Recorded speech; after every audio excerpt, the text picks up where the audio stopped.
ചാപ്പ കുത്തുന്ന ഭ്രമം പലർക്കും ഉണ്ടാകാറുണ്ട്. പെരുന്നാളിനും ഉത്സവത്തിനുമൊക്കെ പോയിട്ട് ഈ ചാപ്പ കുത്തലുകാരവിടെ വന്നിട്ടുണ്ടാവും. അവിടെ അപ്പോൾ വിവിധ തടങ്ങൾ ശരീരത്തിൻ്റെ അവിടെ ഇവിടെയൊക്കെ ആയിട്ട് ചാപ്പ കുത്തി ശരീരം മുഴുവൻ വികൃതമായിട്ട് നടക്കുന്ന വ്യക്തികളുണ്ട്.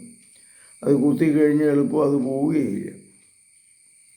അപ്പം ഇങ്ങനെയുള്ള സ്ഥലങ്ങൾ അതിന് വേദനയുണ്ട്. കെമിക്കൽസാണ് ഈ കുത്തി വെക്കുന്നത്. അപ്പോൾ അതുകൊണ്ട് ഈ സാധനത്തിൽ നിന്ന് ഇത് മനുഷ്യന് ഒരു ഉപകാരവും ചെയ്യണില്ല, കുറേ വികൃതമാക്കാമെന്ന് മാത്രമേ ഉള്ളൂ. പക്ഷെ ചെറുപ്പക്കാരുടെ ഇടയിൽ ഇതൊരു വല്ലാത്ത ഭ്രമമാണ്.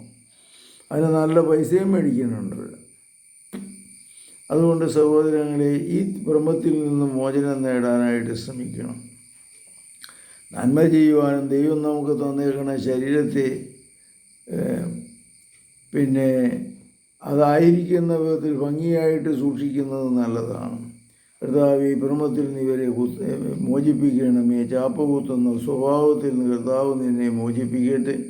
വൈകല്യങ്ങളിലേക്ക് പോയാൽ പിന്നെ അത് മാറ്റിയെടുക്കാനായിട്ട് സാധിക്കത്തില്ല. കർത്താവ് നിങ്ങളെ അനുഗ്രഹിക്കട്ടെ. സുഖപ്പെടുത്തണമേ, ശക്തിപ്പെടുത്തണമേ, ധൈര്യപ്പെടുത്തണമേ.